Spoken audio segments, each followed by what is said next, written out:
Strain measurement using strain gauge हा तुमचा kit आहे. यासाठी वेगवेगळे साहित्य इथे लागलेले आहे. बघा इथे तुम्हाला दिसतं आहे, इथे तुमचे वेट्स आहे. सो हे जवळपास 1 kg एवढे वेट्स आहे. तर यामध्ये 500चा वेट आहे, 200 ग्रॅमचे वेट्स आहे आणि एक 100 ग्रॅमचा वेट आहे. तसे टोटल मिळून तुमचे झाले 1 kg ऑफ वेट. हा डिजिटल मल्टीमीटर आहे. ओके. आणि हे तुमचं पॅन आहे जिच्यावर तुम्ही वेट्स ठेवणार आहे. ओके. हे किट आहे. ह्या आपण इथे सेन्सर आहे, ह्या पॅनला आपण इथे कनेक्ट केलेलं आहे युजिंग सेन्सर्स. ओके. आपण ज्या वेळेस इथे वेट ठेवणार त्यावेळेस तुमचं आउटपुट काय शो करेल किंवा वेट काढल्यानंतर तुमचं आउटपुट कशा पद्धतीने शो करेल हा पूर्ण एक्सपेरिमेंट ते सांगतो. तर आपण जेव्हा ऑन करतो युनिट, सो हे ऑन झालेलं आहे. इथे ऑन ऑफ स्विच आहे, इथे ऑन केलेलं आहे. आता काय करायचं आहे मला, इथे तुम्हाला एक डिस्प्ले दिसतोय जिच्यावर केजीस लिहिलेलं आहे. म्हणजे काय, तुमचं इथे वेट किती आहे ते वेट इथे शो करणार ते. पण इथे वेट किती आहे, आता वेटच नाही आहे. म्हणजे ह्या केजीसला तुम्हाला 0 करावं लागेल. तर 0 कसं करणार, तर 0 ॲडजस्ट नॉब आहे या ठिकाणी. तर तुम्हाला हा 0 ॲडजस्ट नॉब फिरवावा लागेल जेणेकरून इथे 0 डिस्प्ले होईल. तो मायनस गेला ना आता. ओके. सो अशा पद्धतीने तुमचं इथे 0 डिस्प्ले झालेलं आहे. इथे 0 वेट पण आहे. नेक्स्ट स्टेप अशी आहे की तुमची हे 1 kg ऑफ वेट आहे. म्हणजे सगळ्याचे सगळे जे वेट्स आहे तुम्हाला ॲट अ टाईम ह्या पॅनवर ठेवायचे आहे आणि आपल्याला DMM लावायचं आहे. DMM म्हणजे डिजिटल मल्टीमीटर. सो मी या ठिकाणी आउटपुटला डिजिटल मल्टीमीटर लावलेला आहे. इथे बघा व्होल्टेज आहे, DC व्होल्टेज आहे. DC व्होल्टेजवर आपण नॉब ठेवलेला आहे आणि 20वर ठेवलेला आहे. ओके. तर आता ह्या डिजिटल मल्टीमीटरमध्ये तुम्हाला 0.67 दाखवत आहे. तर आपल्याला असं ॲडजस्ट करायचं की इथे 1 शो झाला पाहिजे. तर आपण परत 0 ॲडजस्टमेंट नॉबने आपण तिथे फिरवू आणि तिथे 1 आणायचा प्रयत्न करू.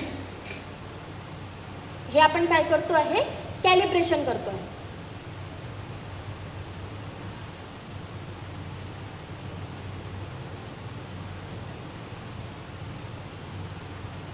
सो बघा इथे तुम्हाला दिसेल की 1 आलेलं आहे. म्हणजे आता हे युनिट कॅलिब्रेशन झालेलं आहे या युनिटचं.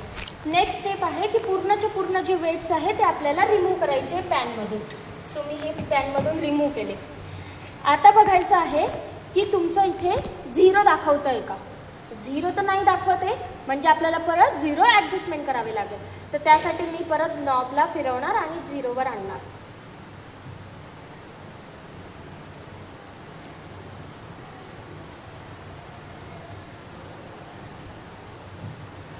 सो हे 0 ॲडजस्टमेंट झालेली आहे. तुमचं युनिट इथे कॅलिब्रेशन झालेलं आहे.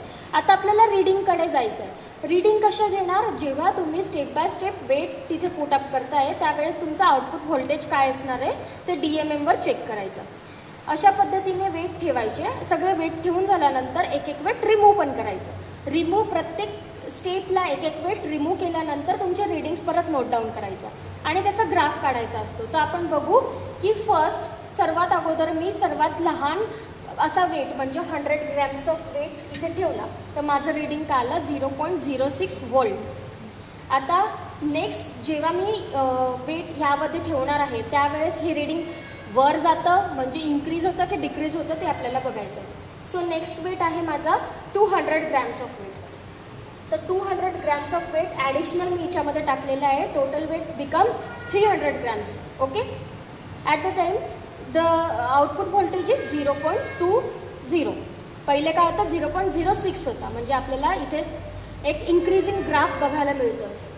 त्यानंतर नेक्स्ट वेट टाकणार आहे, हे आहे 200 ग्रॅम्सचं वेट. सो टोटल वेट किती झालं आता माझं 500 ग्रॅमचं वेट. ह्या पॅनवर 500 ग्रॅम्स आहे त्यावेळेस 0.33 व्होल्ट एवढं आउटपुट त्यांनी शो केलेलं आहे.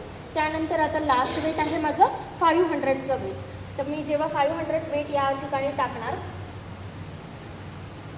ओके त्यावेळेस माझं रीडिंग आलं 0.67. जेव्हा पूर्णचे पूर्ण वेट टाकलेले आहे 0.67. आता स्टेप बाय स्टेप वेट कमीही करायचे. तर मी याला पहिले रिअरेंज करून घेते.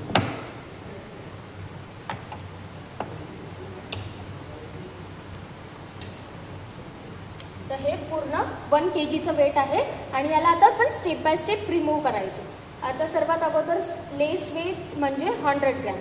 100 ग्रॅम कमी केल्यावर बघा तुमचं इथे रीडिंग पण कमी झालेलं आहे, 0.60 झालेलं आहे.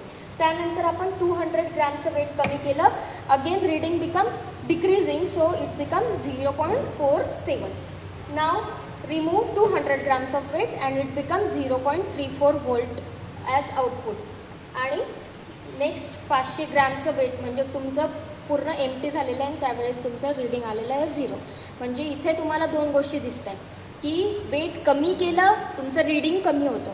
वेट आणि तुमचं जे व्होल्टेज आहे ते एकमेकांना डायरेक्टली प्रपोर्शनल आहे. ते वेट कमी केल्यामुळे तुमचं रीडिंग पण कमी झालेलं आहे. आणि दुसरी गोष्ट काय शिकायला मिळते की आपण याचं कॅलिब्रेशन केलं तर अशा पद्धतीने केलं की बरोबर बघा वेट इथे 0 आहे तर तुमचं आउटपुटसुद्धा इथे 0 पण आलेलं आहे. तर अशा पद्धतीने आपण strain gauge using strain measurement using strain gauge बघितलेलं आहे. थँक्यू.